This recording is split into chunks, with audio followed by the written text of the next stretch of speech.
सोचो एक ऐसे देश के बारे में जहां हर ट्रेन सेकंड के हिसाब से चलती हो, जहां पंक्चुअलिटी रिलीजन की तरफ फॉलो की जाती हो, और उसी देश में एप्पल जैसे टेक जायंट को मना कर दिया गया।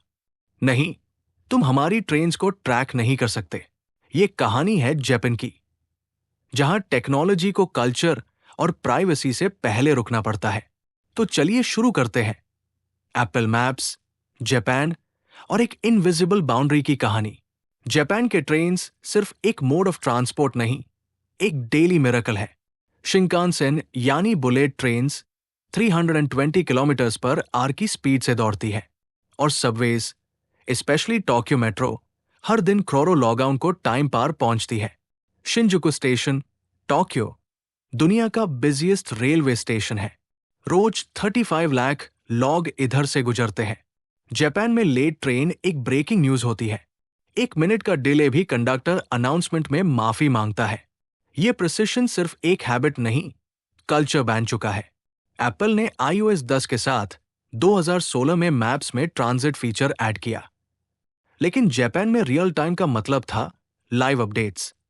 ट्रेन कहाँ है, कितना लेट है, कौन सा प्लेटफॉर्म। एप्पल का सिस्टम सिर्फ शेड्यूल्ड टाइमिंग दिखता था, कोई लाइव ट्रेन मूवमेंट नहीं। फिर 2022 में एप्पल ने कहा, we now support real time transit in Japan. लेकिन यूजर्स ने पकड़ लिया, ट्रेन आइकन तो मूव ही नहीं कर रहा था। Delay info zero. ये तो रियल टाइम का सिर्फ नाम था, फीचर फेक था। अब सवाल ये उठता है, जापान ने एप्पल को रियल टाइम डेटा क्यों नहीं दिया? जवाब सिंपल नहीं, लेकिन क्लियर है, प्राइवेसी और डेटा लोकलाइजेशन।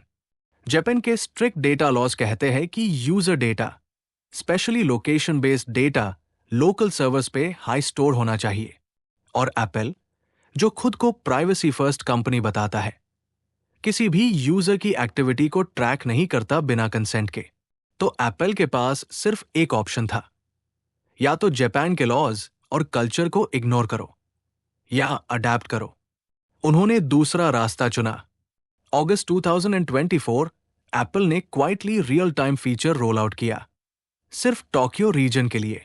यह डेटा सिर्फ JR ईस्ट और टोक्यो मेट्रो लाइंस के लिए अवेलेबल है।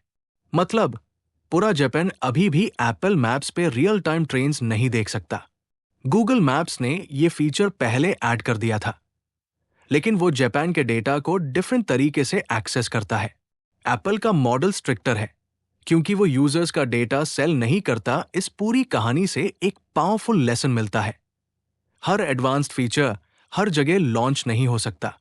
चाहे एप्पल जैसी बड़ी कंपनी हो, अगर वो किसी देश के कल्चर, लॉज और लोगों के ट्रस्ट को रिस्पेक्ट नहीं करती, तो सक्सेस मुश्किल है। जापान एक ऐसा देश है जहां टेक्नोलॉजी तभी एक्सेप्ट होती है जब वो कल्चर के साथ अलाइन हो। और प्राइवेसी, ये सिर्फ एक ऑप्शन नहीं, ये एक राइट है। एप्पल ने शायद डिले किया, लेकिन रिस्पेक्ट के साथ किया। आज भी अगर आप जापान जाके एप्पल मैप्स ओपन करेंगे, तो सिर्फ टोक्यो में ही आपको रियल टाइम ट्रेन्स दिखेंगे। बाकी सिटीज में स्केड्यूल के हिसाब से गेस करना पड़ेगा। ये कहानी सिर्फ एक मैप ऐप की नहीं, ये कहानी है एक देश के वैल्यूज की और एक ग्लोबल कंपनी के डिसीजन की, जिन्होंने टेक्नोलॉजी को कल्चर से पहले नहीं रखा। और इसीलिए जापान हमेशा यूनिक रहेगा।